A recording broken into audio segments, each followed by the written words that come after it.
ceux qui ne me connaissent pas, je suis Guy Ballester, justement chez Atlanson. Et on anime cette démarche avec 4 autres structures associées, qui sont la FFB, la CINOV, l'Ordre des architectes et la CAPEB. Je ne sais pas s'ils sont représentés aujourd'hui. Non, je ne pense pas. Pour ceux qui n'ont pas forcément participé aux premiers ateliers, on voulait simplement vous rappeler que tout est disponible en vidéo sur le site de Battilab, sur le site d'Atlanson, sur les sites des fédérations respectives. Vous pouvez tout revoir, tout est en replay, en libre accès. On a eu un premier atelier sur le cahier des charges pour vous le présenter, un webinaire ensuite pour vous montrer quelques retours d'expérience, le deuxième atelier sur l'industrialisation, et aujourd'hui, le troisième atelier, donc à Rennes, qui est sur la garantie de performance. On aura l'occasion d'en reparler dans la conclusion, un dernier atelier sur une thématique à venir et un lieu aussi à venir. Là-dessus, on attend effectivement vos retours. N'hésitez pas à nous dire de ce que vous attendez en termes de thématique, sur quoi vous souhaitez travailler, ou également en fonction des... Je sais que tout le monde n'est pas forcément de Rennes, donc on essaie de savoir un petit peu où est-ce que ça vous arrange pour vous faciliter en fait un peu l'organisation de ces événements. Juste en dernier mot d'introduction, le but de ces ateliers, c'est que vous puissiez vous rencontrer. On veut vraiment vous rassurer. On vous présente des choses, mais le but, c'est que vous puissiez aussi travailler par ailleurs. L'objectif premier, tout de même, de ces temps d'échange, c'est de pouvoir échanger, que vous puissiez vous rencontrer, vous en tant qu'acteur, et que vous puissiez commencer à réfléchir, à monter des groupements si vous n'en avez pas, etc. On vous présentera brièvement à la fin quelques outils que l'on met en place pour cette démarche. Donc voilà, vraiment, en tout cas, juste vous rassurer, même si ça peut paraître nouveau, différent par rapport au marché habituel que vous avez à faire, on est vraiment là pour vous accompagner au mieux et pour faciliter vos réponses respectives au futur marché Energisprong qui sortiront. Alors on n'a pas de date à vous donner, on va voir ça avec l'ARO, mais je pense sincèrement sous peu, dans quelques mois. Enfin, vous avez normalement tous signé à l'entrée, mais je voulais vraiment juste vous rappeler, si certains d'entre vous s'opposent à être filmés, qu'on voit vos visages de face, ou même si vous prenez la parole, n'hésitez pas à vous présenter lorsque vous intervenez, et à nous dire si vous vous y opposez, pour qu'on puisse ensuite, lorsqu'on fera le montage vidéo, qu'on puisse couper, ou en tout cas faire en sorte qu'on ne puisse pas vous identifier.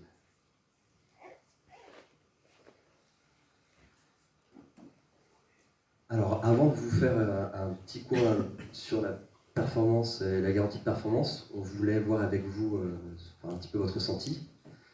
Alors, on avait prévu un bicast, mais malheureusement ou heureusement, je ne sais pas, on est dans un immeuble récent qui est assez performant. En sous-sol, la 3G de l'Académie ne fonctionne pas forcément, donc on va faire ça à l'ancienne en fait.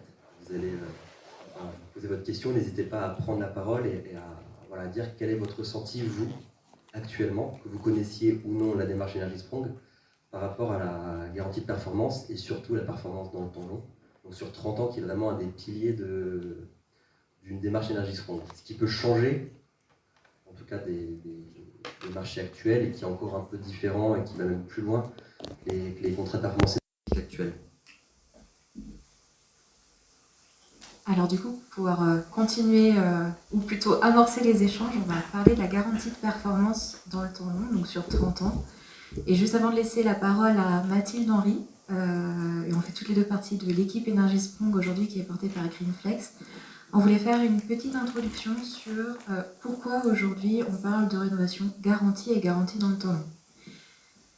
Aujourd'hui, on a une rénovation énergétique qui doit être massive et ambitieuse. Là, ce sont les premiers constats que l'on a faits dans les premiers ateliers. Mais aujourd'hui, il faut aussi arriver à la garantir. À la garantir parce qu'en ce moment, dans les réglementations, les différentes réglementations, normes que l'on a, ou labels, il faut arriver à la garantir sur les consommations réelles. Là où aujourd'hui, elles sont garanties souvent sur du théorique, qui approche très bien la réalité parfois, mais pas tout le temps. On a par exemple des rénovations BBC qui ont été récemment rénovées et qui n'atteignent pas les engagements simulés théoriques. Pourquoi ? Parce que c'était de la théorie, et donc en pratique, ça ne fonctionne peut-être pas vraiment. Et aussi parce qu'il y a parfois un effet rebond avec une explication de l'usage du nouveau bâtiment rénové qui n'est pas toujours fait auprès des locataires, des utilisateurs de des nouveaux logements. Et ça, c'est le second point. C'est qu'aujourd'hui, nos engagements, ils sont bien sur le réel, sur la consommation réelle et pas sur l'engagement théorique. Et donc, pour tenir nos engagements bas carbone, il va falloir réussir à réduire maintenant, de manière massive, sur du réel. Et pour que ça tienne jusqu'en 2050, il va falloir que ces rénovations soient garanties dans le temps. Ensuite, la garantie, c'est vraiment la clé de voûte pour plusieurs acteurs. Le premier, c'est pour le locataire, pour l'utilisateur final du bâtiment. Puisque avoir une garantie dans le temps long de rénovation ambitieuse, c'est aussi avoir une garantie contre la précarité énergétique et offrir un bouclier énergétique aux occupants.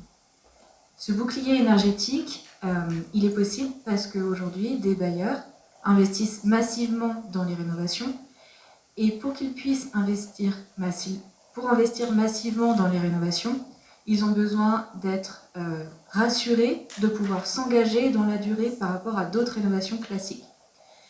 Et donc, en tant qu'acteur du territoire avec une vision stratégique sur le long terme, les bailleurs, et aujourd'hui vous avez Alice Martin qui représente la ROA HLM et qui est avec vous dans la salle, ont besoin d'avoir cette sécurité de l'engagement. Dernier acteur pour lequel c'est aussi très important la garantie de performance et pour lesquels il y a plusieurs co-bénéfices, ce sont pour vous, les entreprises, puisque s'engager pour 30 ans, c'est aussi avoir des relations de confiance avec l'ensemble de la maîtrise d'ouvrage dans le temps long. C'est d'avoir aussi une vision sur les nouveaux marchés qui peuvent sortir dans la durée et sur 30 ans. Et là, on vient d'évoquer le dernier point qui est comment est-ce qu'on crée un modèle économique qui soit réplicable et gagnant-gagnant. On pourrait même rajouter un gagnant, gagnant-gagnant-gagnant pour les locataires, pour la maîtrise d'ouvrage et pour les entreprises. Au vu de tous ces points, il est important aujourd'hui que les rénovations elles soient ambitieuses, elles soient massives et l'objectif, ce que l'on croit dans l'équipe Énergie-Sprong, c'est qu'il y a des bâtiments pour lesquels on ne va pas arriver à avoir des rénovations extrêmement performantes. Donc il va falloir qu'il y ait une certaine part des bâtiments qui soient massivement rénovés, qui soient rénovés avec un très haut niveau de performance pour tirer l'ensemble du parc, c'est ce qui est représenté par les étiquettes A, B et C, vers un niveau global B. Et ça, c'est les objectifs aujourd'hui national bas carbone. Et ceux qu'on rénove maintenant, les bâtiments qui sont rénovés dès maintenant, il va falloir qu'en 2050, ils aient le même niveau de performance. Donc, il faut garantir cette performance dans le temps long. Alors, la garantie de performance dans le temps long, sur 30 ans, aujourd'hui, ça apporte plusieurs bénéfices. Par contre, ça demande aussi à changer certains paramètres, certaines logiques, et c'est pour ça qu'on parle d'efforts à fournir. Alors là, on a pris l'exemple des bailleurs, de la maîtrise d'ouvrage et des entreprises qui doivent aligner leurs objectifs et leurs engagements. Les bénéfices pour la maîtrise d'ouvrage, c'est que les projets sont plus qualitatifs. C'est-à-dire que comme en année 1, on arrive à des niveaux de performance très efficaces avec des équipements qui sont extrêmement performants, on arrive à des bâtiments qui sont plus qualitatifs et qui mettent à l'abri les occupants de la précarité énergétique. Par contre, ça demande à transférer pour la maîtrise d'ouvrage une partie des OPEX, donc tout ce qui est de la maintenance, vers les OPEX. Et de limiter cette part ensuite sur 30 ans, avec des coûts qui sont maîtrisés sur 30 ans. Et c'est aussi avoir un volume suffisant pour arriver à rénover massivement et pour que les entreprises puissent se positionner sur des solutions qui sont réplicables et qui peuvent être produites hors site. Et ça, c'était l'atelier numéro 2 sur l'industrialisation que nous avons évoqué. En partenariat avec les entreprises, les bénéfices associés, c'est qu'aujourd'hui, pour les entreprises, il y a une visibilité du carnet de commandes sur 30 ans, avec des liens de confiance qui se créent avec la maîtrise d'ouvrage. C'est aussi, par rénovation, arriver à avoir un chiffre d'affaires plus important qu'une rénovation classique, avec ce critère E égale 0, où les entreprises peuvent positionner des équipements qui sont plus performants à un instant T. Ça veut aussi dire trouver pour les entreprises des solutions et des méthodes qui facilitent l'installation rapide de rénovation énergétique, par exemple en pensant l'industrialisation via la réplicabilité des systèmes et des solutions et la construction hors site. Alors, la garantie de performance, elle est après la livraison du chantier, après l'année 1. Et pourtant, aujourd'hui, elle doit se penser dès la phase conception des solutions, en groupement avec, par exemple, les exploitants, qui permettent de lever l'ensemble des freins qu'il pourrait y avoir sur toute la durée d'exploitation. C'est mettre en œuvre, dès aujourd'hui, l'ensemble des pistes de confiance et de dialogue qui permettront de résoudre les problèmes pendant 30 ans. Donc il s'agit vraiment d'un partenariat pour réussir à maintenir les résultats dans le temps long. Et c'est bien l'objectif aujourd'hui de cet atelier, de vous faire avoir des temps d'échange. Donc il y aura 2 temps d'échange, des speed meetings, on les a appelés. N'hésitez pas à partager vos contraintes et à mutualiser vos réflexions autour de cette garantie de 30 ans. Alors, la garantie de 30 ans, aujourd'hui, on l'a déclinée autour de 4 axes que va vous présenter Mathilde et détailler Mathilde. Le premier, c'est l'entretien et la maintenance. Le deuxième, la gouvernance dans le temps long. Troisième point, l'accompagnement à l'usager, le locataire, le résident, qui est vraiment clé pour l'atteinte de la performance énergétique dans le temps long. Et enfin, le monitoring ou le suivi de la performance. Et je vais laisser Mathilde vous présenter les 4 points en détail. Merci Anne-Laure. Alors tout à fait, on va commencer d'abord par le suivi de la performance. Et commencer par vous expliquer un petit peu le point de départ. Alors déjà, nous on se place dans le scénario mégawatt dont vous avez sûrement tous entendu parler. Donc c'est-à-dire que ça consiste à d'abord viser la sobriété, c'est-à-dire réduire nos besoins de consommation énergétique et prioriser les vrais besoins en énergie que l'on souhaite privilégier. Pour cela, la démarche Energy Strong implique de partir des besoins des usagers, des utilisateurs, et de le coupler à ce besoin de sobriété en définissant une situation de référence qui soit sobre mais réaliste.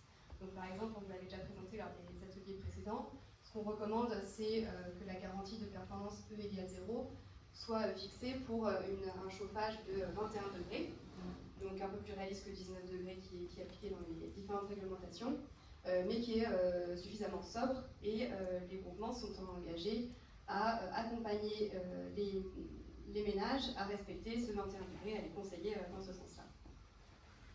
Le deuxième aspect donc, du scénario de mégawatt que nous suivons, c'est l'efficacité énergétique. C'est-à-dire après avoir réduit et privilégié les besoins énergétiques les plus prioritaires, on optimise et on maîtrise les consommations avec tout d'abord de l'efficacité énergétique en termes de performance du bâtiment, donc du clos couvert, une isolation très performante des toitures, des façades et des menuiseries, un traitement des ponts thermiques et une étanchéité à l'air qui soit soignée et testée. Et le deuxième aspect, c'est d'avoir des équipements qui soient très performants pour ce qui est de l'eau chaude sanitaire, du chauffage, de la ventilation, une gestion du confort optimisée et des équipements de monitoring qui permettent de suivre tout ça. On va revenir un peu plus en détail là-dessus. Et puis, le dernier pilier de cette stratégie-là, c'est la production d'énergie renouvelable, puisque, je vous rappelle, la démarche Energy Strong vise une consommation nette de 0 kWh par an. C'est-à-dire que la production et la consommation à l'échelle d'une année, chaque année pendant 30 ans, est égale. Et donc, pour ce faire, le dernier aspect, c'est de prévoir de la production d'énergie locale, renouvelable, donc de l'électricité. Il peut également y avoir le recours à un réseau de chaleur qui soit alimenté en énergie renouvelable, des solutions de biogaz, tout ça couplé avec du stockage ou de l'effacement. Voilà. Il y a beaucoup de solutions à imaginer, même si jusqu'à présent on a beaucoup fait du photovoltaïque en énergie Strong, ce n'est pas du tout l'unique solution. Et donc c'est à vous d'inventer un peu la solution parfaite pour les bâtiments dont les marchés seront renouvelés. Et ensuite, on reboucle avec un accompagnement des utilisateurs pour toujours les pousser vers plus de sobriété et les accompagner vraiment dans cette minimisation des consommations d'énergie tout en respectant un confort de qualité.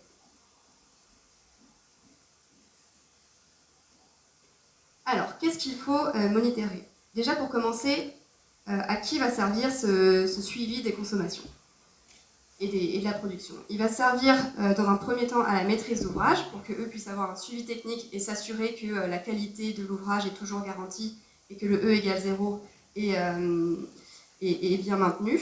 Et puis dans un deuxième temps également pour l'occupant qui lui va pouvoir suivre son usage et vraiment maîtriser sa consommation dans cette optique de sobriété énergétique. On va monitorer les consommations de tous les usages, du chauffage, de l'eau chaude sanitaire, de l'éclairage, la ventilation et l'électricité spécifique. Et je vous rappelle que pour tout ce qui est usage spécifique, la démarche Énergisprong prévoit un forfait d'électricité spécifique qui correspond à ce qu'on définit comme des usages classiques corrects, mais avec un confort quand même conséquent. Et que évidemment le groupement ne pourra pas être pénalisé si le locataire ne respecte pas ce forfait d'électricité spécifique.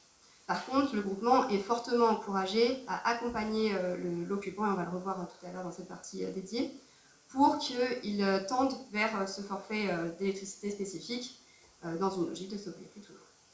Et les deuxièmes données qu'on va suivre, ce sont tout ce qui est production d'énergie locale, pour ensuite refaire le calcul et s'assurer que l'énergie nette est bien inférieure à 0 sur une année, chaque année pendant la durée de 30 ans de la garantie.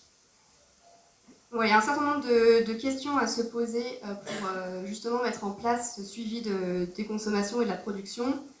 Quelles données est-ce qu'on va transmettre, à quel pas de temps, quelle fréquence, les moyens qui seront mis à disposition pour justement faire remonter ces données au maître d'ouvrage et aux locataires. Voilà, qui sont les destinataires de ces données. Voilà, un certain nombre de questions qu'il faut anticiper, qu'il ne faut pas attendre évidemment la mise en service de tous ces équipements pour pouvoir les suivre et donc l'anticiper dès la phase de conception. N'hésitez pas à m'arrêter si vous avez des questions. Et oui. Je veux juste savoir sur l'objectif à 0 kWh, est-ce qu'il est modulé typiquement avec une densité d'habitat, par exemple si on a une petite toiture et que l'étage on peut pas être PV, ou est-ce qu'on a une modulation de cet objectif d'un contexte en fait? Alors, l'atteinte du E égale 0, il est fixé par logement pour tout ce qui est logement individuel, donc maison individuelle, peu importe la capacité du logement. Donc en effet, il faudra peut-être prévoir davantage de production d'énergie renouvelable pour des logements isolés que pour des logements en bande. Et pour tout ce qui est bâtiment collectif, là c'est à l'échelle du bâtiment. Donc on peut avoir une meilleure performance grâce à cette capacité-là. Donc il n'y a pas de modulation, c'est une valeur absolue à atteindre. Ouais. Si je peux compléter, on n'est pas sur une logique réglementaire où ça s'applique partout, on va plutôt choisir le patrimoine qui sera adapté à la démarche Énergisprong. Plutôt dans cette logique-là. Si voilà, oui. Tout à fait, oui. Et donc l'objectif aussi côté maîtrise d'ouvrage, c'est en effet de sélectionner le patrimoine qui sera le plus facile à rénover avec cette typologie de système, et notamment avec toute la partie préfabrication qu'on a vue à l'atelier précédent. Donc, il y a un peu une double entrée qu'on étudie lors de la sélection du patrimoine. Le fait d'avoir une architecture suffisamment simple pour pouvoir permettre des solutions industrialisées préfabriquées et qui permettront de pouvoir aux groupements d'entreprises de proposer des solutions qui soient en effet à coût réduit. Donc c'est d'autant plus facile en effet si ce sont des logements en vente, mais tout est envisageable. C'est une question d'équilibre en fait coût et performance.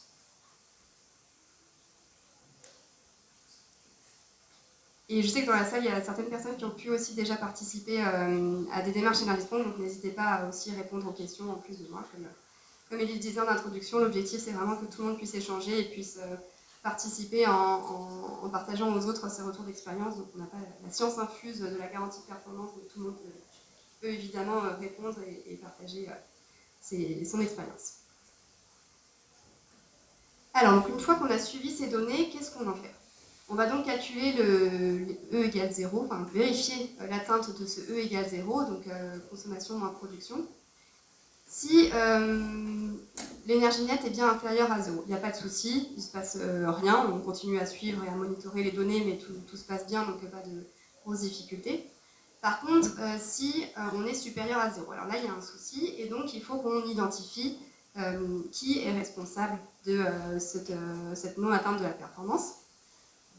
Donc on va étudier toutes les données de climat, de température, d'ensoleillement d'un côté, et les usages, notamment chauffage et eau chaude sanitaire et électricité spécifique de l'autre, pour recalculer ce E, cette énergie nette, en se rebasant sur la situation de référence qui avait été prévue au moment de l'attribution du marché et de l'offre finale, pour étudier qui est vraiment responsable de cette non-atteinte de la performance.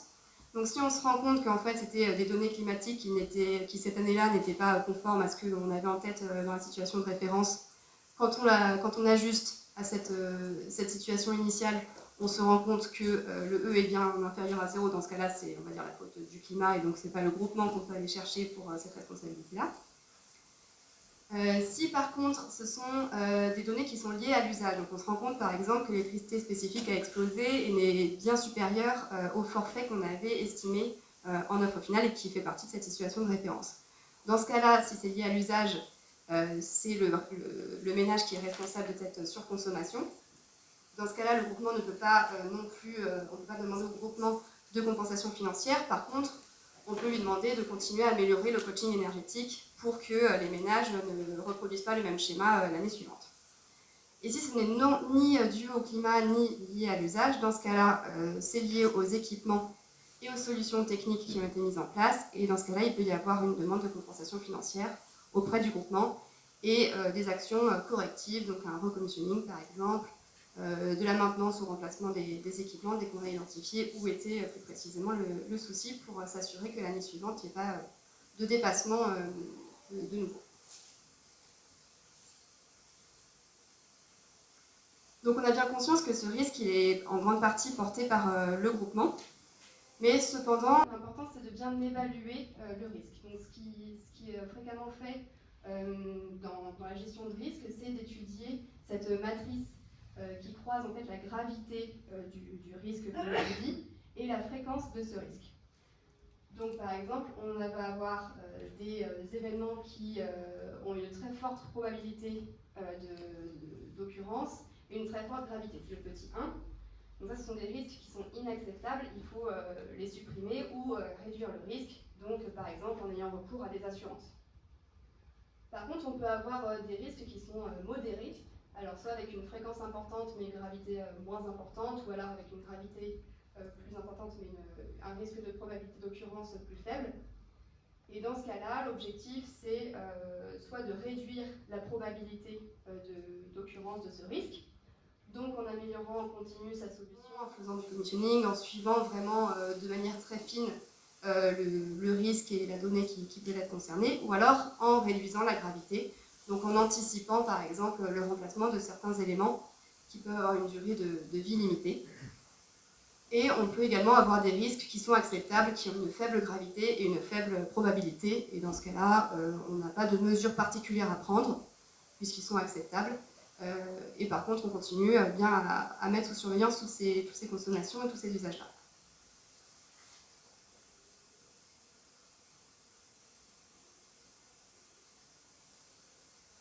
Alors, qu'est-ce qui se passerait si on n'avait pas ce monitoring?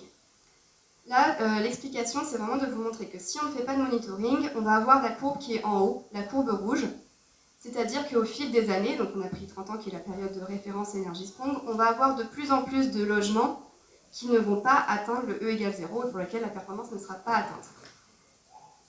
Et donc ça, dans on va dire un projet plus classique où on ne monitorerait pas les données, on ne met pas en place de mesures correctives et donc voilà, ça va continuer, on va avoir une courbe de plus en plus critique et donc des compensations financières qui seront de plus en plus importantes.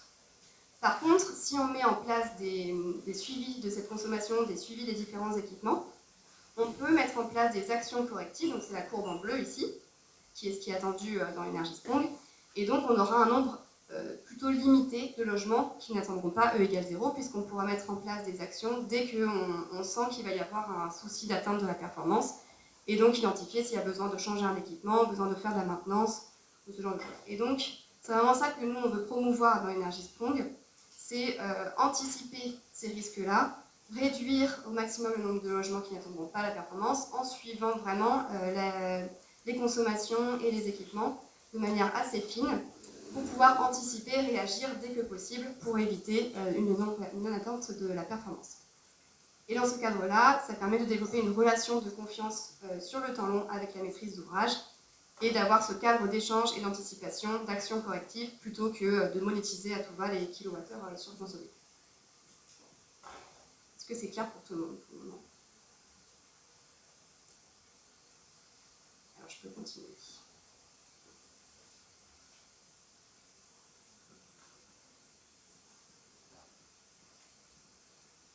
Donc, comme on l'a vu, le monitoring, c'est vraiment un élément clé pour suivre la performance et pour adapter au juste niveau les différents éléments de correction qui vont pouvoir être apportés pour répondre aux besoins et donc aux objectifs d'atteinte du E égale 0. Donc, pour ce faire, on va pouvoir suivre un certain nombre du logement, donc les températures par exemple, le taux de CO2, des données sur tout ce qui est énergie, donc consommation globale, gaz, électricité par exemple, avec un sous-comptage par type d'usage, c'est ce qu'on recommande pour pouvoir bien identifier où a été la dérive si jamais il y a dérive, et puis la production d'énergie renouvelable pour pouvoir recalculer le E égale 0. Et puis voilà, on attend également un bon fonctionnement des équipements et de pouvoir monitorer si tout fonctionne correctement au juste niveau de la performance attendue. Quelques retours d'expérience des premiers projets pilotes en France, Energy Sprong. Donc les réussites qui ont été identifiées, c'était l'utilisation de capteurs qui étaient alimentés en filaire, comme ça on n'a pas de pile à changer et donc pas de risque d'avoir des données qui n'arrivent pas à temps. Ou utiliser du monitoring pour avoir de la maintenance prédictive et vraiment répondre aux justes besoins de maintenance, on va le revoir après, et voilà, pouvoir adapter et intervenir au moment souhaité, ni trop tard ni trop tôt. Les quelques frustrations qu'on a déjà pu identifier, c'est une démultiplication des capteurs qui donc engendre forcément des surcoûts, donc c'est vraiment un équilibre à trouver entre suivi de données fines sans avoir un surcoût que demande justement tout ce monitoring. Donc ça, c'est un équilibre qui a travaillé par les entreprises. Et puis, voilà, parfois, avec justement ces capteurs un peu trop fréquents, on a des remontées de données qui sont incomplètes ou parfois peu fiables parce qu'il y a eu des petits soucis dans ces outils de monitoring. Voilà. Et pour conclure sur cette partie monitoring, l'important, c'est vraiment de trouver une façon industrialisable de la mettre en place. Un fonctionnement simple pour le groupement sur les 30 ans, un fonctionnement simple pour les locataires et pour la maîtrise d'ouvrage de bien pouvoir suivre ces données et pouvoir suivre l'atteinte de la performance. Est-ce que sur la partie monitoring, c'est clair pour vous? Est-ce qu'il y en a qui veulent ajouter, compléter des choses de leur expérience? Sinon, je peux continuer avec la partie maintenance.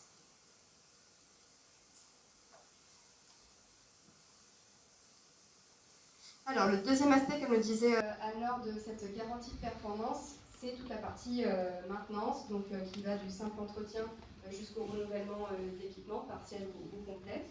On vous a mis quelques exemples d'opérations de maintenance, maintenant vous avez les plus sachants. Donc par exemple, sur les façades isolantes, on peut avoir la révision des menuiseries, que ce soit des mécanismes ou des joints, l'entretien et la maintenance des systèmes occultants, la prévention du développement bactérien, ce sont que quelques exemples, il y en a des dizaines. Sur tout ce qui est toiture isolante avec production d'énergie, on a évidemment le nettoyage des panneaux photovoltaïques, c'est la solution qui est retenue. L'entretien et maintenance des onduleurs, le remplacement des panneaux si c'est nécessaire, ou d'une partie des panneaux sur les 30 ans. Et puis pour la partie module énergie, on a le nettoyage des bouches de ventilation, le changement des filtres, l'entretien et la maintenance du matériel tournant, le remplacement de certains équipements, la maintenance des systèmes de monitoring pour s'assurer que la remontée de données se fait de manière fiable. Voilà, ce ne sont que quelques exemples, mais évidemment, il y en a bien plus. Alors la maintenance, elle ne doit pas être pensée au dernier moment, au moment où c'est le mainteneur qui réceptionne le logement et qui commence son travail. Ça doit vraiment être anticipé au moment de la conception pour vraiment que ce soit facilité et optimisé pour tous, que ce soit pour le mainteneur, mais aussi pour les occupants, pour tous ceux qui sont impliqués en fait, dans ces opérations de maintenance. Donc on a quelques exemples de questions qu'on peut vous partager, auxquelles il faudra que vous pensiez au moment de construire vos offres. Identifier vraiment quelles sont les opérations de maintenance qui seront nécessaires, à quel moment, à quelle fréquence, à quelle durée, comment est-ce qu'on va assurer l'accessibilité de ces équipements.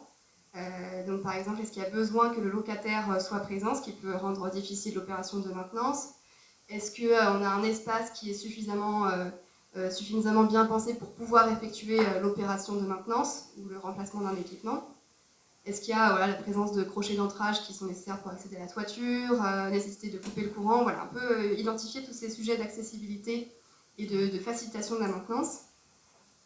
Évidemment, évidemment se poser la question de la durée de vie et de la garantie des équipements. À quelle fréquence faudra-t-il renouveler ces systèmes? Est-ce qu'il faut les renouveler de manière complète? Est-ce qu'il est possible de changer que certains composants, donc en faisant du rétrofit? Est-ce qu'on s'assurera que les pièces de rechange sont bien présentes et disponibles pendant 30 ans? Qu'est-ce qu'on fait si voilà, le fournisseur a changé de méthode? Anticiper en fait tout ça dès la phase de conception. Une partie sur la compétence et les outils qui sont requis pour ces opérations de maintenance. Est-ce que c'est réalisable par le locataire? Il y a certaines opérations d'entretien qui sont réalisables par le locataire. Aux Pays-Bas notamment, ils changent eux-mêmes les filtres de ventilation. Est-ce qu'il y a besoin d'outils spécifiques? Voilà. À quel point est-ce que c'est facile ou complexe et ça a besoin d'un intervenant externe? Quels sont les protocoles de communication des différents équipements? Est-ce qu'ils sont bien ouverts et est-ce qu'ils permettent bien de suivre l'état de l'équipement? Voilà, donc plein de questions à se poser pour anticiper dès le début cette maintenance, dès la phase de conception. Et voilà, un premier retour d'expérience, mais je pense que vous en avez déjà tous entendu parler au vu des photos. Aux Pays-Bas et donc en France aussi, ils ont choisi à différentes reprises d'avoir recours à un module énergie qui est intégré, qui est positionné en façade à l'extérieur du bâtiment, ce qui permet au mainteneur d'y accéder sans avoir besoin que le locataire soit présent. Et donc ça facilite la maintenance. Le mainteneur peut accéder à tous les logements de la rue en une seule fois plutôt que de devoir prendre rendez-vous avec le locataire. Donc évidemment, ça réduit les coûts, la mobilisation du mainteneur, et puis ça diminue également l'impact sur le locataire. Donc c'est une bonne pratique qui a été mise en place à différentes reprises.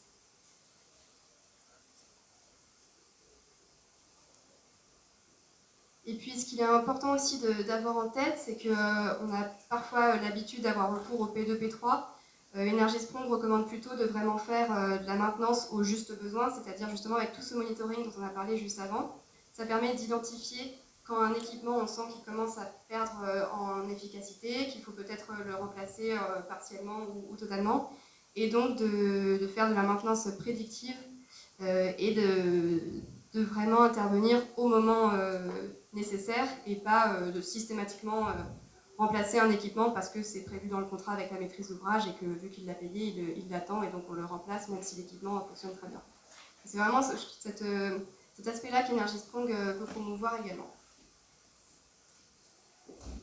Voilà. Et puis ça permet également avec que ce soit tout ce qui est données de monitoring et cette maintenance prédictive de pouvoir faire de l'optimisation, de l'amélioration continue en identifiant bien, en prenant du recul sur le besoin de renouvellement de ces équipements et pouvoir anticiper davantage sur les prochaines opérations de rénovation Energy-Sprong, à quelle fréquence est-ce qu'il faut prévoir une intervention ou non, puisqu'on aura un retour d'expérience conséquent sur des premières opérations qui permettent de l'identifier.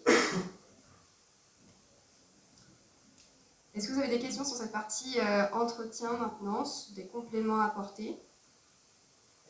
Sinon, je passe au troisième point qui est l'accompagnement à l'usage. Donc, il y a un accompagnement des locataires, des ménages qui est à prévoir à toute étape du projet. On l'a mentionné déjà, la première étape, c'est de vraiment prendre en compte leurs besoins, les besoins des locataires, les typologies de ménages auxquels on peut faire face. Pour trouver les meilleures solutions. Obtenir leur validation pour les travaux, ça c'est plutôt côté maîtrise d'ouvrage, mais parfois le groupement peut également intervenir. Le troisième aspect, c'est après avoir bien identifié les besoins des locataires, trouver les solutions qui soient user-friendly et qui leur permettent de vraiment bien prendre en main de manière suffisamment simple les équipements. La quatrième partie, c'est bien gérer la phase travaux pour s'assurer qu'on minimise l'impact sur le locataire. Et ce qui va nous intéresser en particulier ici, c'est le coaching et l'accompagnement aux usages, donc pendant les 30 ans. Alors ce ne sera pas forcément le groupement qui va accompagner pendant 30 ans les ménages, ça sera aussi l'équilibre à trouver avec les maîtrises d'ouvrage. Parfois elles préfèrent garder en propre l'accompagnement des locataires ou trouver une solution intermédiaire. Mais en tout cas, cette partie-là est vraiment très importante pour pouvoir s'assurer de l'atteinte du E égale 0 et les encourager dans cette stratégie de sobriété. Alors, quand on étudie un peu les enjeux de l'occupant. On en a deux grands sur cette partie-là d'accompagnement sur le long terme. C'est que l'occupant peut ne pas s'apercevoir que le logement ne s'utilise plus de la même manière. C'est-à-dire qu'on va avoir des équipements neufs, auxquels les locataires n'ont pas forcément l'habitude de devoir gérer. Donc on peut avoir des pompes à chaleur qu'ils n'ont pas forcément déjà croisées dans leur vie, une aération particulière, voilà, et donc ils peuvent ne pas comprendre comment est-ce qu'il faut les utiliser. Ça, c'est le premier point auquel le groupement devra répondre. Et le deuxième point, c'est l'effet rebond, c'est ce que mentionnait Anne tout à l'heure. Le fait d'avoir un logement mieux isolé normalement permet de faire des économies d'énergie, en particulier avec Energy Sprong, sauf que si le locataire n'est pas accompagné, il peut simplement augmenter sa consommation en augmentant son confort, mais sans réduire de manière vraiment sensible sa facture énergétique. Et donc l'objectif, c'est également de s'assurer que ces locataires qui sont en précarité, qui ont des moindres revenus par rapport à la population française, qu'on assure vraiment une réduction conséquente de leur facture énergétique. Et donc le groupement, pour y faire face, donc c'est ce que je vous mentionnais, à voir comment est-ce que cette responsabilité se partage avec le bailleur. Il doit accompagner les ménages à la prise en main des équipements, donc à la livraison, pour s'assurer qu'ils savent utiliser ces nouveaux équipements, pour les accompagner à changer leurs habitudes. Par exemple, des ménages pouvaient avoir pour habitude d'ouvrir leurs fenêtres plusieurs fois par jour pour justement aérer. Avec une aération de qualité comme il est recommandé par Energy Sprong, c'est plus forcément nécessaire et ça peut même être contre-productif d'ouvrir ces fenêtres trop souvent. Donc ça, c'est ce genre de choses qu'il faut les accompagner à mettre en place pour s'assurer qu'ils utilisent au mieux le nouveau logement qui est qualitatif et performant et qu'ils n'ont pas eu l'occasion de tester jusqu'à présent. Et puis l'objectif, c'est également de savoir conjuguer accompagnement humain qui peut être plus coûteux et l'utilisation d'outils. Donc on verra, il y a des exemples de tablettes ou alors plutôt de format papier, donc des guides. Voilà. Ça peut également passer par un logement témoin qui a pu être mis en place également aux Pays-Bas plusieurs fois et également en France. Donc voilà, un peu conjuguer ces différentes solutions de prise en main des nouveaux équipements. Et puis ensuite le coaching énergétique sur la durée de la garantie. Donc cet outil de monitoring pour qu'ils puissent vraiment s'appuyer dessus et réduire leur consommation d'énergie de manière incitative, pédagogique, et voilà, pouvoir réduire leur facture. Coacher les habitants sur les gestes et les comportements vertueux au-delà de l'outil de monitoring. S'adapter en fonction des saisons, des conditions climatiques, leur donner des conseils pour adapter leur comportement. Et puis, pourquoi pas, pour certains occupants volontaires qui veulent encore davantage optimiser leur consommation, faire un peu du coaching personnalisé pour vraiment maximiser leur reste à vivre et réduire le plus possible leur consommation d'énergie. Voilà, donc quelques exemples de ce qui a pu être fait jusqu'à présent. Donc un logement témoin, pouvoir tester les solutions avec un panel de locataires avant de choisir quelle est la plus adaptée. Les accompagner à comprendre leur facture énergétique avec vraiment des ateliers de lecture de leur facture. Ensuite, pour tout ce qui est fonctionnement des équipements et suivi de consommation, donc il peut y avoir des formations. C'est vraiment ce qu'on a identifié qui est nécessaire de faire à plusieurs reprises, parce qu'ils n'ont pas forcément bien identifié comment utiliser les équipements dès la première explication en livraison des bâtiments rénovés, donc le faire à plusieurs reprises. Il y a des livrets qui ont été développés par certains groupements, des livrets éco-gestes ou un carnet de vie du logement. Il y a aussi certains groupements qui se sont reposés sur des associations qui peuvent aider et qui sont vraiment spécialisées dans tout ce qui est accompagnement à la maîtrise d'usage. Il y a beaucoup de choses à imaginer, mais en tout cas l'important c'est vraiment d'avoir en tête que le locataire étant au cœur du projet, il faut vraiment réfléchir à son accompagnement dès la phase de conception et à trouver les solutions qui soient les plus adaptées pour eux. Donc ça peut venir de plusieurs formes. On a à gauche des petits smileys avec comparaison à la moyenne des logements, et ça c'était plutôt des rapports papier qui étaient envoyés par la poste aux locataires, ou alors ça peut être, comme ils ont fait aux Pays-Bas, une espèce de tablette avec pareil des smileys, des indications très simples de température, de consommation, voilà, des choses assez didactiques. Et voilà, c'est un peu encore toujours de la même manière, savoir trouver l'équilibre entre la solution technique, le coût, et vraiment la solution la plus adaptée, la plus didactique pour les locataires.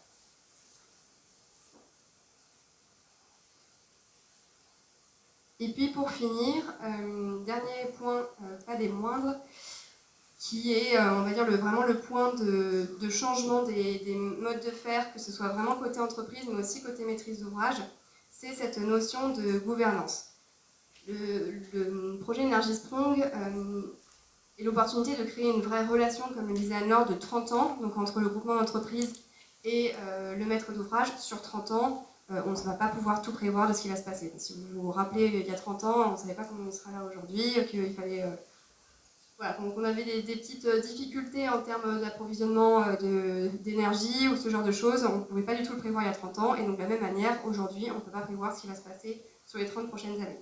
Il peut y avoir le changement climatique qui va continuer à s'emballer, des ressources qui sont de plus en plus difficiles à trouver. Il peut y avoir des avancées technologiques qui vont mettre à jour vraiment des nouvelles solutions qui pourront remplacer ce qui aura été choisi au moment de l'installation et qui pourront révolutionner la performance du logement. De la réglementation qui peut évoluer, les prix d'énergie qui vont sans doute, ça pour le coup un petit peu, qui vont continuer à exploser. Donc on ne peut pas tout anticiper. Par contre, ce qu'on peut faire, c'est mettre en place une gouvernance qui soit suffisamment souple pour permettre de prendre les décisions, et prendre les décisions de manière collective, c'est-à-dire pas uniquement le groupement d'un côté ou pas uniquement la maîtrise d'ouvrage de l'autre, mais vraiment qu'il y ait un dialogue qui s'instaure pour que conjointement on prenne les meilleures décisions au regard des opportunités ou des difficultés qu'on pourra rencontrer sur 30 ans.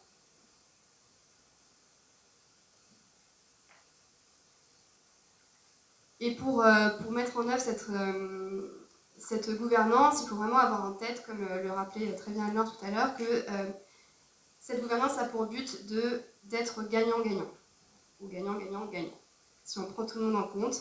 Comme le disait Anne-Laure, il y a différents acteurs qui ont des intérêts divers qui vont intervenir sur ce projet. Donc on a le locataire qui souhaite bénéficier d'un logement qui soit confortable, mais surtout de réduire ses consommations d'énergie pour pouvoir augmenter son reste à vivre. Le bailleur qui souhaite continuer à protéger ses locataires de la hausse des prix de l'énergie et qui veut que son patrimoine soit en bon état et que la performance soit maintenue dans le temps long.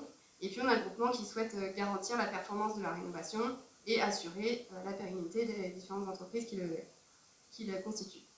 On a différents flux monétaires, donc on a des rentrées d'argent, des revenus provenant par exemple de la production d'énergie, on a des dépenses de tout ce qui est maintenance, remplacement des équipements, entretien. Et on a, comme on le disait à l'instant, un contexte qui change systématiquement. Et donc l'objectif, c'est vraiment de trouver des solutions un cadre qui permet de prendre les décisions en fonction de ces différents paramètres. Je donne un exemple tout simple. Sur la production photovoltaïque, pour le moment, le plus intéressant, et c'est encore à valider dans les prochains mois et prochaines années, mais c'est de faire de l'injection en totalité sur le réseau. Ce contrat, il est garanti pendant 20 ans avec EDF, obligation d'achat. Potentiellement, déjà, qu'est-ce qu'on fait au bout des 20 ans? Qu'est-ce qui se passe après? Donc ça, il faut le décider collégialement. Et surtout, potentiellement, ça peut devenir beaucoup plus intéressant de vendre l'électricité aux locataires pour le maître d'ouvrage. Donc au bout de 10 ans, ou 5 ans, on peut décider de changer, de faire l'autoconsommation. Il y a encore des difficultés réglementaires, mais de la même manière, la réglementation sur l'autoconsommation change tous les mois. Donc c'est une solution qui pourra être réfléchie et il faut que la confiance qui règne entre le groupement et les entreprises et le maître d'ouvrage permette justement de réagir rapidement à ces opportunités qui pourront se présenter pendant la durée des 30 ans. Et pour finir, mais ça Anne-Laure l'a déjà aussi très rapidement évoqué, c'est vraiment valorisant pour le groupement et pas que pour le bailleur, puisque c'est déjà sécurisant d'un point de vue financier d'avoir cette relation et ce contrat sur le long terme. Donc un revenu qui permet de se projeter vraiment sur le futur et de diminuer un peu les besoins de prospection commerciale d'une entreprise, donc c'est déjà très sécurisant. Ça permet également de disposer davantage de moyens et de temps pour faire monter en compétence les collaborateurs des entreprises du groupement et de pérenniser les emplois, comme le rappelait Anne-Laure.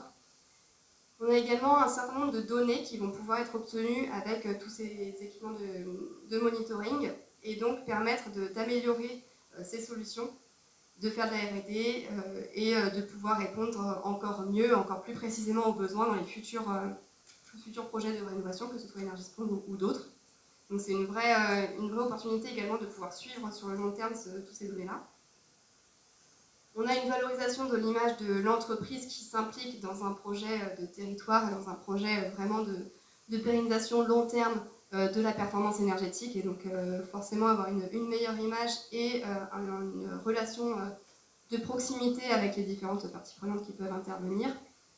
Et puis pour finir, voilà, un retour d'expérience sur la qualité d'usage, le vieillissement des solutions qui vont permettre de pouvoir continuer à améliorer systématiquement ces solutions techniques et être de plus en plus percutant et pertinent dans les solutions que vous pourrez proposer aux différents maîtres d'ouvrage auxquels vous pourrez avoir affaire. Est-ce que vous avez des questions? Comment est-ce que ça s'articule, puisque le groupement ne devient pas maître d'ouvrage, il n'y a pas de délégation de maître d'ouvrage, comment ça s'articule si ensuite sur le patrimoine, il y a des travaux nouveaux, des opérations avec des tiers, donc, par rapport à cet engagement qui doit être néanmoins respecté par le groupement. Comment est-ce que ça se passe quand finalement il y a d'autres travaux qui interviennent postérieurement, mais toujours dans cette période de 30 ans, sur l'ouvrage? Alors l'objectif, c'est vraiment qu'il y a un besoin très minime de venir retravailler le logement pendant les 30 ans. Donc ce sera plutôt, les travaux qui pourront intervenir, ce sera plutôt de l'esthétique ou des travaux intérieurs qui ne vont pas forcément impacter la garantie, enfin, la performance du logement. L'objectif, c'est vraiment que tout ce qui a trait à la performance énergétique du logement soit vraiment porté par le groupement pendant 30 ans. Donc s'il y a besoin de changer une chaudière, ça sera porté par le groupement. S'il y a besoin de changer les panneaux photovoltaïques, ça sera porté par le groupement. C'est vraiment les seules opérations qui pourront être réalisées par d'autres. Ce serait plutôt des travaux intérieurs qui n'ont finalement pas d'impact sur cette performance. J'ai peut-être une réponse à vous apporter sur ce qu'on a signé nous sur des contrats, c'est des mécanismes de quitus partagés. C'est-à-dire qu'il y a un ensemble de travaux, notamment tous les travaux énergétiques, et après tout ce qui n'est pas prévu au contrat directement, il est prévu un mécanisme de partage de la conception de ces travaux et de co-réception entre le groupement et le maître d'ouvrage. Donc il y a une certaine validation en fait. Exactement, c'est un quitus co-signé, sinon via le PLV, soit on déroge, on trouve une règle effectivement différente. D'accord. C'est intéressant parce qu'il n'y a pas de maîtrise d'ouvrage délégué, mais il y a un droit de conseil ou un droit de regard du groupement finalement pendant 30 ans. Okay. C'est pour ça qu'il faut une cohabitation intelligente sur le sujet. Mais voilà, ça serait effectivement par un droit de regard et une validation du côté. Que se passe-t-il quand les membres du groupement disparaissent peu à peu? On a tous des âges qui font qu'il est assez probable qu'on ne soit tous pas là dans 30 ans. Alors justement, il n'y a pas de réponse unique à vous apporter là-dessus. C'est justement ce cadre de coopération qui doit permettre d'anticiper ce genre de situation.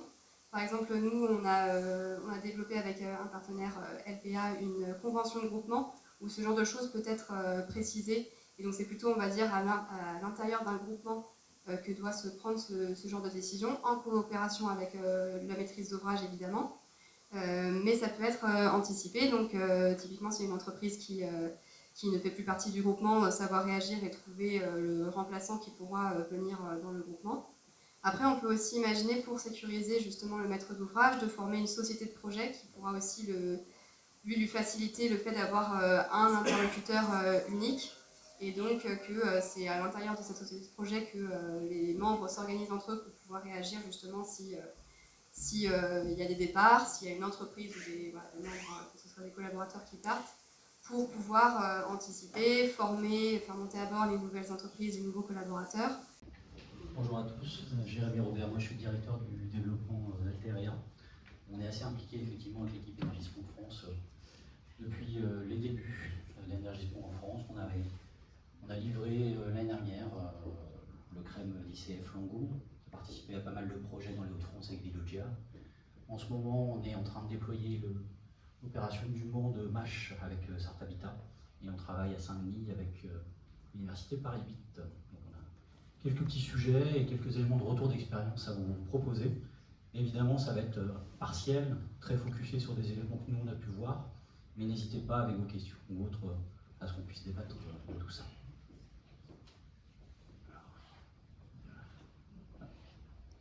Des fois je me rase. Rapidement, un petit point sur Alteria Group, c'est pas pour faire notre pub, c'est pour comprendre après comment les choses s'agencent, et c'est pour ça que Jérémy, je pense que ça peut être intéressant. On a au sein du groupe 4 filiales, et c'est ça qui est intéressant. On a Alterea qui s'occupe de l'ingénierie TCE, qui est une boîte de maîtrise d'œuvre de conception, on fait conseil et mais beaucoup de maîtrise d'œuvre de conception TCE et beaucoup de sujets autour de la thermique. On a une deuxième filiale qui est Cirisea qui s'occupe du smart building à deux niveaux, le hardware et le software, développement digital sur tous les sujets de suivi de la performance et de garantie de performance énergétique. Troisième filiale, contractant général, Énergie Service Company, qui est Alteresco, qui a vocation à encadrer tous les projets de réhabilitation au CPE. Et puis quatrième filiale, Bessia, qui est une entreprise travaux, entreprise générale, donc sur la partie travaux elle-même. Vous voyez, on a 4 filiales avec une vocation, travailler sur les projets de la rénovation énergétique, environnementale et numérique, de préférence massifiée. Donc on a déjà au sein du groupe un certain nombre d'objets. On a évidemment pas mal de partenaires, j'y viendrai, mais un certain nombre d'objets qui concourent à ces éléments de la démarche énergie. Le groupement ou les groupements qu'on a pu agencer quand on a travaillé sur ces projets, c'est Alterea sur la partie ingénierie. Et vous voyez, j'ai remis à gauche la conception, la réalisation et l'exploitation maintenance, un marché crème assez classique. Vous avez en colonne les 3 filiales, Alterea, Cirisea, Alteresco pour la partie ESCO. Les choix qu'on a faits, notamment pour pouvoir garantir la performance, Alterea avec un partenaire architecte co-traitant sur la partie conception. On y reviendra tout à l'heure. Alterea, comme les architectes qui nous accompagnent, ne traite que le volet conception, avec un tout petit bout sur la partie réalisation et rien sur l'exploitation maintenance. Cirisea, a priori par partenaire, et Alteresco, un environnement partenaire industriel pour la fourniture, la pose, la logistique, ça va dépendre des besoins, des entreprises travaux qui sont souvent en co-traitance et des entreprises travaux en sous-traitance. Bon là, la sous-traitance travaux est plus classique dans ces modèles-là. Et Alteresco avec un ou des exploitants CVC sous-traitants et des entreprises travaux sous-traitants pour la partie GER, travaux sur clos couvert, etc. Toujours avec ce modèle, et toujours en ayant à l'esprit le rôle de chacun dans la garantie de performance, on retrouve Alterea et son partenaire architecte qui font la conception thermique et TCE, et Alterea qui, sur le volet réalisation, accompagne le suivi de chantier, mais sur le volet de commissionnement, le sujet de la garantie de performance énergétique. Cirisea intervient sur la partie réalisation, alors en vérité un tout petit bout de conception quand même, puisqu'il faut bien accompagner le maître d'œuvre sur la conception GTB et le suivi des outils. Mais la vraie valeur ajoutée, c'est l'intégration Smart Building et les outils de suivi. Donc à la fois le hardware, le comptage, et les outils de suivi, tout ce qui est... on a un outil qui est interne qui s'appelle Odette, mais ça va pas vous parler. Un outil de suivi énergétique, tableau de bord, reporting, alerte. Et puis on voit un gros bloc sur l'Energy Service Company, qui assure la réalisation des travaux TCE, le pilotage, l'exécution de l'entretien maintenance, les travaux de GER, le suivi énergétique, l'accompagnement locataire, la garantie de performance. J'y reviendrai sans doute à la fin, une des spécificités de notre modèle, et une des spécificités de notre modèle pour les opérations Energiespron, c'est d'abriter sous Alteresco l'ensemble de la garantie de les phases réalisation, exploitation, maintenance. On a d'autres modèles où on a sur Alteresco uniquement la réalisation et on co-traite l'exploitation maintenance avec un exploitant. C'est à peu près les 3/4 des modèles de ce qu'on traite. Et pour les opérations Energiespron en particulier, Alteresco abrite à la fois la réalisation et l'exploitation maintenance. Alors pourquoi ça? Parce que 30 ans, et sur 30 ans, on n'a pas trouvé beaucoup de partenaires qui avaient envie de s'engager. On a trouvé des très bons partenaires en exploitation maintenance, mais la durée longue a fait peur à beaucoup de monde. Pareil sur les travaux de façade. Bon tact, pas de problème. Pourquoi aussi? Parce que, finalement, vous voyez l'ensemble des sujets en exploitation maintenance. Il y a l'entretien maintenance CVC, il y a le GER, il y a le clos couvert, il y a le suivi énergétique, il y a le pilotage, la gouvernance, la revoyure, la garantie de performance et l'accompagnement locataire. S'il y a des exploitants dans la salle, ne poussez pas trop de cris. L'exploitation de maintenance devient à peu près un tiers du sujet sur la partie CVC. Il y en a beaucoup d'autres sujets à traiter. Ce qui fait que la place de l'exploitant, à ce moment-là, n'est plus prépondérante. Et il est logique que l'entreprise qui prend la part travaux, on peut ramener ça à des sous, si on veut parler comme ça, l'entreprise qui prend le plus de risques mais qui prend aussi le plus d'assiettes financières, est celle qui va pouvoir couvrir le risque dans la plus grande durée. Contrairement à d'autres modèles, si jamais on avait co-traité avec un exploitant mainteneur, il ne prend pas de travaux, ou très peu, il prend 30 ans d'exploitation maintenance avec tous les risques, et il a une assiette financière qui est un 10e ou un 20e de toute l'assiette conception, réalisation, exploitation, maintenance. Donc on a choisi un modèle qui vient centraliser tous ces sujets et qui permet de porter l'exploitation, maintenance, la garantie, tous ces sujets. C'est discutable évidemment, mais on souhaitait présenter ça. Ensuite, Un petit peu de technique. La garantie de performance énergétique, pour nous, là je vais prendre une casquette Altéria, concepteur, commissionnement, mais ça regroupe l'ensemble des points qu'on a vu avant. Il y a 4 piliers. Et les 4 piliers, ils forment ce qu'on appelle un système de management opérationnel, qui a un process qualité, le commissionnement. Et c'est important parce qu'on est dans un univers très industriel avec Energy-Sprong. On travaille avec un certain nombre de partenaires industriels qui ont eu des PAQ, plan d'assurance qualité, voilà, j'imagine que chez vous, voilà. Ça parle à tous les industriels. Et là, on vient ramener une notion de commissionnement, de garantie de la performance énergétique qui n'existe pas dans l'industrie, mais qui pourtant existe quand même, en tout cas, dont le process existe et s'appelle PAQ. Donc on vient paralléliser un PAQ, un plan de commissionnement. Petite chose en parallèle aussi, sur la partie chantier hors énergie, on fait aussi un PAQ global. Donc on intègre les PAQ de chaque industriel dans un PAQ global. Mais c'est plutôt un sujet de ligne chantier que de garantie de performance. Sur la garantie de performance, 4 piliers: simulation énergétique réelle, commissionnement, formation, sensibilisation, suivi de la garantie. Je vais paraphraser pas mal de choses que vous avez déjà dites. Je me permets quelques compléments. Sur la simulation énergétique réelle du point de vue entreprise, on tâche d'analyser les consos réels sur une période représentative, quand on les a, et après on analyse les écarts par rapport à des modèles de calcul réglementaires. C'est intéressant, notamment dans le logement, de bénéficier des deux, de comprendre un petit peu ce qui se passe à 19 degrés, ce qu'on a vu sur les logements, le foisonnement et le niveau de risque du départ. Et bien souvent, notamment sur des pavillons électriques, dans l'Ouest, on se rend compte que la conso est très inférieure au réglementaire. Donc on a aussi des vraies alertes à ce moment-là. On pourrait avoir tendance en tant qu'entreprise à se bousculer un petit peu sur la cible, à modéliser pour aller atteindre une cible. Je vous recommande moi de ne pas zapper la période représentative des 3-5 ans avant et comprendre ce que l'analyse dit des logements. On trouve aussi beaucoup de logements en précarité énergétique. On travaille sur un site là, au dernier étage, les bâtiments ont un peu de mal à chauffer, les gens ont 14. Donc je peux vous dire que quand on va rechauffer à 21, il y aura 0 économie. C'est pas un problème, c'est identifié. On sait qu'on avait des ménages en précarité. Et donc derrière, on va avoir un niveau de calcul, on va réajuster nos calculs en fonction de ces sujets. Et c'est important parce que d'un côté, on garantit du E égale 0, donc il n'y a pas trop de sujets. On va suivre ce qu'on a derrière. Mais on a besoin de comprendre le site, de comprendre ces phénomènes. Et ça en fait partie. On fait évidemment de la mesure de l'instrumentation de la performance sur site avant pour comprendre comment il se comporte. Et puis on élabore nos modèles simulation énergétique dynamique en mode réel, on définit les gains, les paramètres.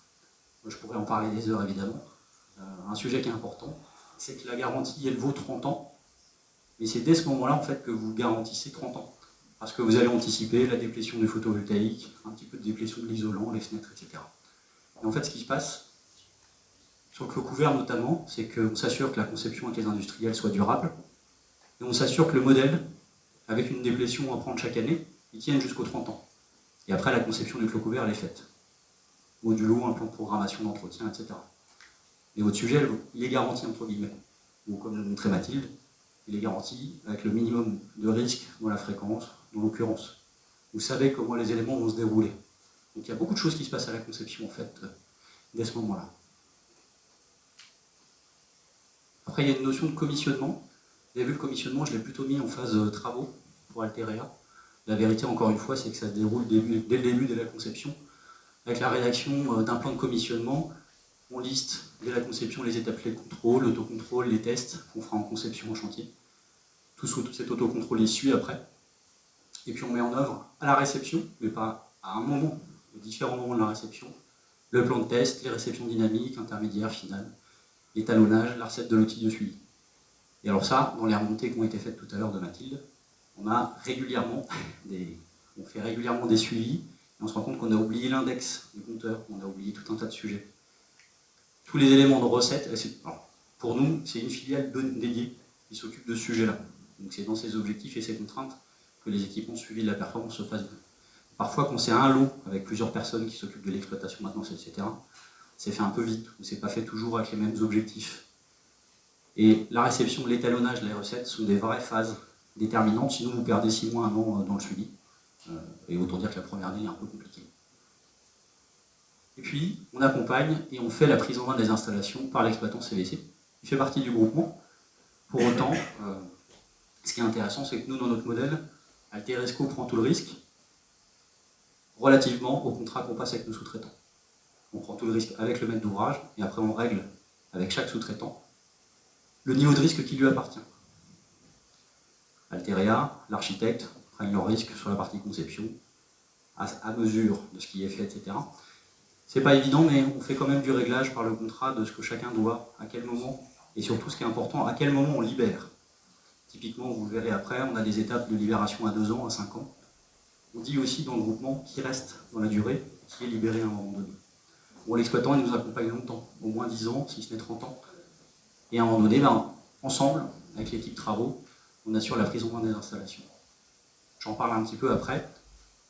Un mécanisme qui est intéressant, c'est que votre exploitant, il peut être assez pertinent de lui faire les travaux qui sont liés au CVC, qu'il assure lui-même, son propre pilotage, ses propres essais, à partir du moment où nos équipes, ou vos équipes, assurent le commissionnement qu'on vient de voir. Donc il reste une forme de contrôle, et le contrôle il est global dans le commissionnement, et l'exploitant peut assurer son install et sa prise en main. Et je vous le recommande vivement dès lors que vous allez mettre en route des packs. Les packs, la mise en service des packs sont des vrais métiers, frigoristes, des vrais sujets, et on en a une sur 10 qui pète dans les 2 ans parce qu'elle a été mal transportée, parce que la personne qui pose, c'est pas celle qu'entretient. Donc ça, c'est des vrais retours d'expérience. Formation, sensibilisation, le 3e pilier. On analyse les pratiques des occupants, des utilisateurs. On réalise des guides d'utilisation du bâtiment. Alors, je vais revenir sur le premier en fait. Le premier, il peut paraître anecdotique ou il peut paraître évident. Notamment dans le logement social, il y a ce qu'on appelle la maîtrise d'usage. Il y a 2 sujets. Alors, un peu en dehors de la garantie de performance énergétique, mais dans l'adhésion au projet, il est hyper important de comprendre comment vit le site à T0 et par les travaux, par le choix des travaux, d'apporter des réglages et des solutions aux problèmes de maîtrise d'usage. Il peut y avoir des trucs aussi bêtes qu'il manque un point d'eau pour mon lave-vaisselle ou une prise électrique pour mon four. Et tout ça, si vous voulez que les travaux se passent bien, et si vous voulez l'adhésion au projet, y compris à la garantie de performance, il faut analyser les usages et il faut y trouver quelque chose de pratique et des éléments auxquels mettre des réponses en face. Et ça peut paraître assez prosaïque. Souvenez-vous, 9 fois sur 10, les gens se fichent du E égale 0 s'ils n'ont pas la prise pour le lave-vaisselle, si le logement n'est pas refait dans les sols, etc. Voilà. Et c'est normal. Ils vont vouloir du confort, ils vont vouloir une bonne étiquette, ils veulent payer moins de charges, et voudront un sol propre, et voudront une salle de bain en bon état, etc. Je pense qu'on est tous pareils en fait. Et c'est important de se le dire quand on est opérateur. Donc on rédige des guides, on accompagne les gens, on forme, on sensibilise les occupants, les autres utilisateurs. Et puis dernier point à ne pas oublier, on forme, on informe aussi le maître d'ouvrage. On a souvent affaire aux équipes travaux, et puis après on travaille avec les équipes énergie, les équipes exploitation maintenance, etc. Il y a des gens qui ont envie de suivre les tableaux de bord énergétiques, il y a des gens qui peuvent vous accompagner, il y a la gestion locative qui va travailler avec les locataires.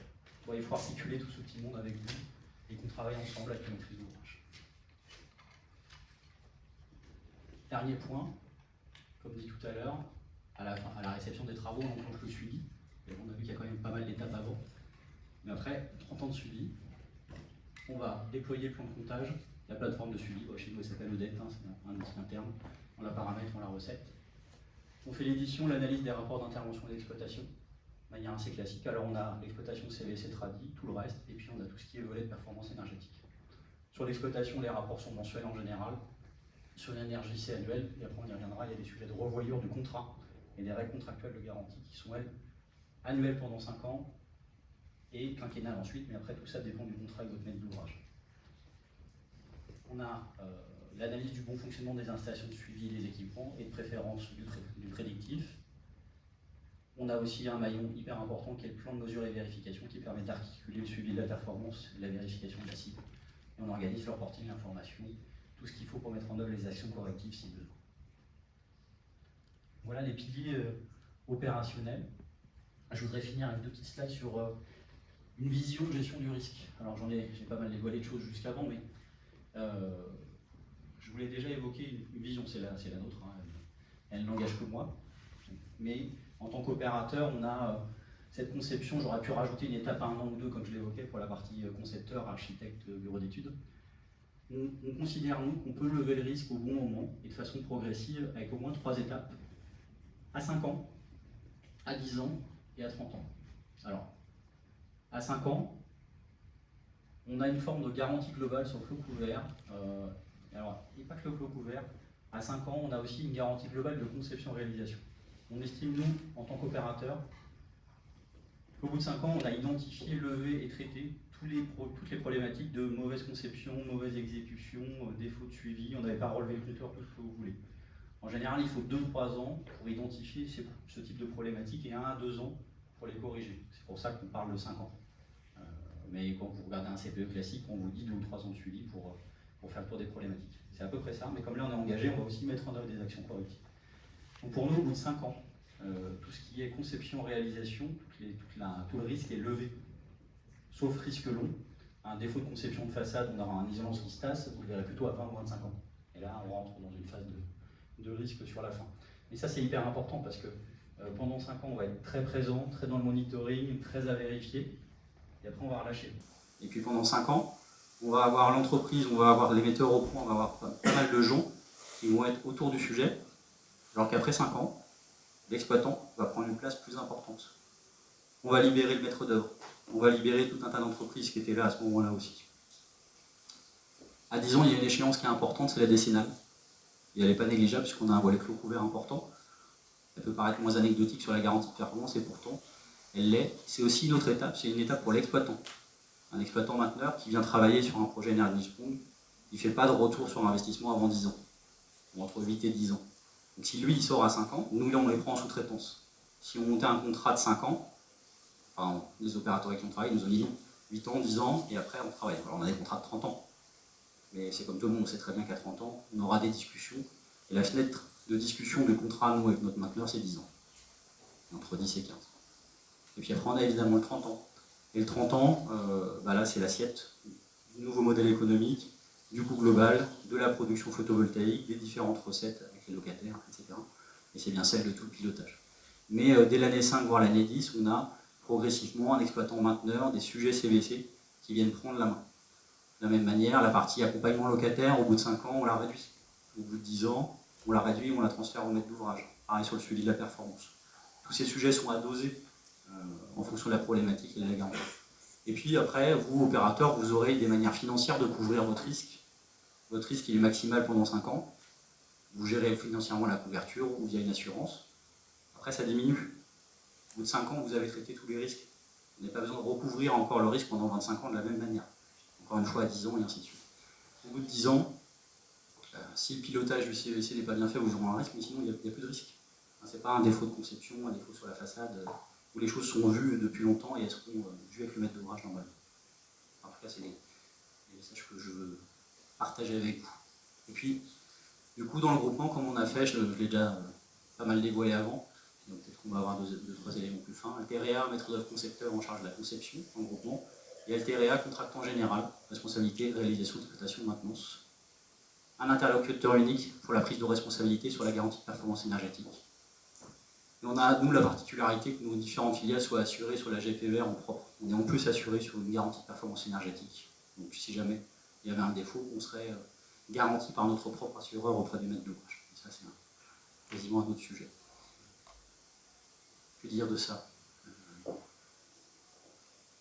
Alors, oui, peut-être le pourquoi un petit peu. Alors le pourquoi, vous l'avez, mais pour pouvoir couvrir l'ensemble de la responsabilité, mais plus on a avancé dans les démarches Energy Sprong, plus on a été convaincu du bien fondé de tout ça. Notamment, on a pas mal de partenaires et de partenaires industriels, très motivés par le projet, et à un moment donné, par exemple, les façadiers ont été beaucoup sollicités pour prendre tout le marché et tout venir couvrir. Là où les façadiers ne sont pas forcément TCE dans l'intérieur des logements, pas forcément sur les toitures ou d'autres choses. On a vu des groupements, en tout cas dans l'Ouest, avoir du mal à se monter à cause de ça, puisque le façadier a dit, bah ouais, mais moi je veux bien aller prendre un peu plus de risques sur les façades, sur l'assemblage, sur tout ça, mais pas la toiture, pas le CVC, pas tous ces sujets-là. Et quand on prend tout le monde séparément, chacun est capable de faire une partie du chemin, de prendre son risque. On a pu négocier les choses, y compris avec les maîtres d'œuvre, avec notre exploitant, etc.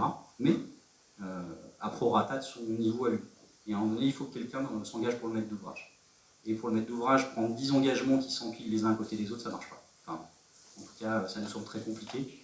Et même la notion de solidarité, elle fonctionne pour l'engagement économique, mais après pour la performance, on n'arrivait pas à l'Assemblée, donc on a pris ce chapeau-là. Et sur le plan financier et sur le plan de la gestion, on imagine que c'est plus simple. Quand on vient empiler tous les risques de tout le monde, il y a forcément des coûts résiduels qui restent. Nous, on vient faire le chapeau, on prend un risque global, on a un effet de masse. Et on sait pouvoir rassurer sur la prise de risque. Voilà. On n'imagine pas que tout le clos couvert, tout le CVC, tout l'accompagnement soit défaillant. Il y aura forcément des choses, à un moment donné, il y en a, mais les choses se compensent. Chacun, à son échelle, sur les façades, sur le CVC, va avoir un niveau de risque maximum. Nous, on vient amener une forme de mutualisation.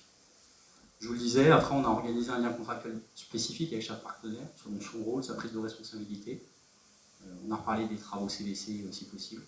Et puis des choses qui se mettent en place là, sur certains contrats. Ce qu'on a négocié et que je trouve pas mal de mon côté, c'est que l'exploitant qui nous accompagne prend en main les installations dès le début des travaux. Souvent, on change pas mal les équipements. Pour autant, on prend le logement et on y est avant les travaux. Ce qui fait qu'il fasse les travaux ou pas, il est déjà là, il connaît déjà le site pour aller organiser la mise au point. Il a déjà un contrat et du personnel sur place. On sait très bien que la prise en main des installs, il y a quelques semaines, quelques mois avant que toute l'équipe soit bien les adresses, les clés, tout ce que vous voulez, etc. Voilà, quand on prend les essais et les réglages, ça se livre assez vite. L'exploitant de notre groupement est déjà sur place. Et ça, c'est des possibilités que les maîtres d'ouvrage ont laissées dans l'Ouest et en Île-de-France. Je vous le disais aussi, ce qui est intéressant après dans le contrat, c'est que... pardon, j'ai mis suivi mensuel. On a un suivi mensuel, c'est plutôt suivi annuel sur la partie garantie de performance. Pendant les 5 ans, on a un suivi annuel, et après on fait des revoyures quinquennales. Et c'est ce qui a été évoqué précédemment aussi, c'est-à-dire que pour vivre pendant 30 ans, il faut de la confiance a priori. Et il faut des règles contractuelles et des lieux d'échange et de débat. La confiance ne suffit pas évidemment. Mais à l'inverse, on a pas mal travaillé sur les contrats l'année dernière, l'année d'avant. On n'arrive pas à tout régler dans le contrat. Et ça ne marche pas, on ne peut pas prévoir ce qui se passera dans 30 ans. Sinon on met tout au titre de l'imprévision, on met un tas de clauses légitimes, je trouvais, ça ne marche pas non plus. Et à un moment donné, ce qui fonctionne, c'est avoir des comités de revoyure quinquennale, tous les 5 ans, pendant 30 ans, ou tous les 3 ans, enfin ça dépend de ce que vous voyez avec vos maîtres d'ouvrage. Ce qu'on a fait nous, et c'est en test évidemment, c'est d'encadrer ou de lister un peu par le menu les différents sujets qui doivent donner lieu à un revoyure quinquennal. Et ça peut rassurer l'évolution du coût des matériaux. Après, si vous avez des juristes en face, comme chez LPA, on peut parler d'évolution imprévisible du coût des matériaux, et ainsi de suite. Mais vous listez les différents sujets. Vous avez parlé de travaux, madame, tout à l'heure. Si on démolit une partie des logements parce qu'il y en a en rue dans 10 ans, on ne va pas empêcher le maître d'ouvrage de respecter son en rue. Ça s'encadre dans les clauses de revoyure, et ainsi de suite. Et à chaque fois, on se donne le droit de discuter de tous les sujets avec le maître d'ouvrage, modification du périmètre, on veut faire une surélévation, on veut faire des choses, voilà. Bon, là, ce qui se passe en fait, c'est que on a fait un dialogue compétitif pour arriver jusque-là, puis on continue à dialoguer pendant 30 ans. Ce qui est intéressant, c'est encadrer les sujets de revoyure quinquennale, en parler systématiquement, et pouvoir les faire vivre dans la durée avec sa maîtrise d'ouvrage. Je suis au bout, si vous avez des questions. J'ai plutôt expérimenté les contrats de performance énergétique sur les grands bâtiments tertiaires. En général, la première année, elle est un peu vierge d'engagement parce que vous avez évoqué étalonnage, mise au point, prise en main des équipes. Est-ce que sur des logements individuels, c'est un petit peu plus court? Qu'est-ce qui s'observe? Alors, les contrats énergétiques se font sans période de blanche. Mais pour autant, on a les mêmes risques. Donc c'est le groupement qui doit couvrir ce risque-là. Après, ce qui est intéressant, c'est que justement, on a l'exploitation de maintenance dès la prise en main du site. Et on va monitorer plus fort que d'habitude et être plus présent. On a aussi plus de moyens. Mais effectivement, dans un CPE plus classique, on le laisse un peu vivre un an et on corrige avec une année blanche. Là, on n'a pas ça. Donc, qu'est-ce qui se passe? On a un plan de commissionnement plus fort. On est très très présent les 3 premiers mois et on a un exploitant qui a déjà pris en main le site. Bon, j'ai pas de doute qu'on risque d'avoir une ou deux dérives en année, mais après on a un tunnel de neutralisation. Mais effectivement, là, il n'y a pas d'année blanche dans le contrat, contact. Normalement, on est sur des choses un peu moins complexes aussi que quand on est sur des gros bâtiments. Non, pas forcément. Ouais, de l'humain. De l'humain. Merci. Vous avez parlé au début d'échanges un peu itératifs avec les usagers dans les choix énergétiques ou des choses comme ça, mais quand on est en dialogue compétitif dans le cadre de MGP, on ne peut pas se permettre ce genre de choses, on s'engage très rapidement. Du coup, comment vous allez gérer? Est-ce que c'est des éléments plutôt à gérer au stade de programmation et d'arriver avec des groupements avec déjà de la donnée, des choses comme ça? Il y a les deux bouquets. En étant exigeant avec l'AMO, puisque l'AMO doit collecter ces informations de manière antérieure, effectivement, mais comme le temps du dialogue peut être un petit peu long, si c'est pas là, on peut redemander de la documentation à l'AMO, et c'est assez souhaitable de le faire là. Et après, on est sur un crème, qui reste un temps de conception derrière. Court, mais on garde le temps. Donc, si on n'a pas eu le temps de le voir au dialogue, l'information n'est pas cruciale dans le sens où on doit un E égale 0, on doit une cible et pas un pourcentage d'économie. Mais par contre, pour mieux calibrer tout ça et peut-être réajuster le PME ou d'autres sujets, on a le temps de la BD Pro, 4 à 6 mois, pour recollecter cette information et réajuster ces éléments. Mais pourtant, le groupement s'est déjà engagé financièrement dès le démarrage sur une solution. Ouais, ça c'est sûr, mais en général, ça n'a pas d'impact ou ça n'a pas forcément d'impact sur coût, ou en tout cas pas de surcoût majeur. Ça déséquilibre pas le contrat, mais Ça permet d'ajuster le nombre de compteurs ou à quel endroit on va compter ou quoi, et puis ça permet d'ajuster l'accompagnement qu'on fait avec les locataires. Et puis s'il faut rajouter une prise électrique ou autre, c'est pas ça qui modifie le marché. Ouais, vous n'allez pas revoir la production énergétique ou des choses comme ça, des choses aussi lourdes. Mais justement, c'est pour ça que tout l'intérêt, c'est de l'avoir au dialogue aussi. C'est-à-dire qu'essentiellement, l'AMO a fait le maître d'ouvrage, on fait ce travail-là avant le dialogue. Après, on règle, on ne corrige pas.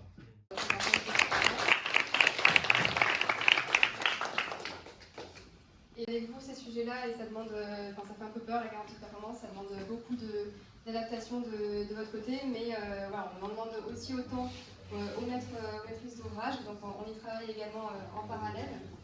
Et puis notamment, comme l'a bien insisté Jérémy, et qu'on a pu le voir aussi, le risque est assez limité en fait. Il y a vraiment il faut vraiment réfléchir avec cette matrice de sécurité, mais en tout cas un peu dans cette logique-là, à identifier vraiment les risques qui sont vraiment probables et vraiment graves.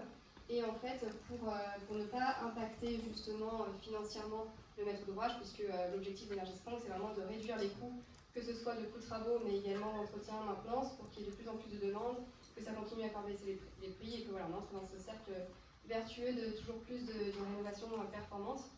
Et donc le fait d'identifier ces risques et de se rendre compte qu'il y a un certain nombre de risques qui est assez faible, ça permet justement de ne pas trop se prémunir et se baquer de manière financière.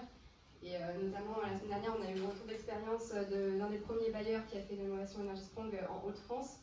Et il nous partageait le fait que sur les 3-4 premières années de retour d'expérience qu'ils ont sur leur première opération, les logements consommaient à peu près 5000 kWh par an, alors qu'ils produisaient 8000 kWh. Donc ils sont extrêmement larges. Et donc ils se sont bien rendus compte que le risque était assez faible. Et c'est en Hauts-de-France, hein, donc production photovoltaïque, c'est pas non plus le top du top. Donc on se rend compte vraiment que le risque est assez limité, que sur les premières années, vraiment, comme le disait Jérémy, il faut vraiment s'assurer du bon suivi et peut-être se prémunir au début, mais que finalement on s'en rend assez vite compte s'il y a des problèmes de conception, qu'on peut les corriger et que du coup ensuite sur la durée de 30 ans, le risque est assez limité tant qu'on moniteur bien et qu'on suit bien la performance des différents équipements. Et puis on a pu aussi l'observer aux Pays-Bas. Maintenant les PME n'ont plus peur de la garantie de performance, maintenant qu'ils ont eu ce retour d'expérience, qu'ils se sont rendus compte que leur solution technique fonctionnait et qu'ils n'avaient pas besoin de faire trop non plus de changements d'équipement et qu'ils le faisaient vraiment qu'au moment où c'était nécessaire, en ayant bien anticipé. Et du coup, les prix ont continué de baisser aux Pays-Bas et c'est ce qu'on attend aussi en France. Donc voilà, on vous incite vraiment à mettre en place ce genre de démarche pour se rendre compte du risque réel, bien que ça fasse un peu peur les 30 ans au début quand on ne s'y est jamais essayé. Et je vais passer la parole à Julie pour la suite. Merci. Merci beaucoup. Donc on va vous proposer de passer au temps de speed meeting. Alors Mathilde était très pressée dans le témoignage, donc elle nous a chanté un speed meeting, mais c'est pas grave, comme il y a eu pas mal d'échanges et de questions. Speed meeting, donc le principe, c'est de réfléchir ensemble toujours autour de le thème du jour, la garantie de performance, et puis en même temps de faire connaissance. Donc ce qu'on va vous proposer, c'est de partir sur 5 groupes. On peut en faire un qui reste au centre de la pièce, et après 4 autres groupes dans les coins. De préférence, alors on vous a invité à porter un petit badge en fonction de vos compétences. Et donc on vous invite à vous mettre par groupe avec des badges différents et de préférence avec des personnes que vous ne connaissez pas, pour ensuite par groupe vous présenter votre structure, votre activité, et puis après voir le lien que vous avez avec l'intérêt que vous avez sur Energisprong et en particulier sur la garantie de performance pour continuer les échanges sur ce sujet. Et puis bien sûr, toute l'équipe est à votre disposition si vous avez des questions pour continuer à échanger. Bonne pause, à tout à l'heure.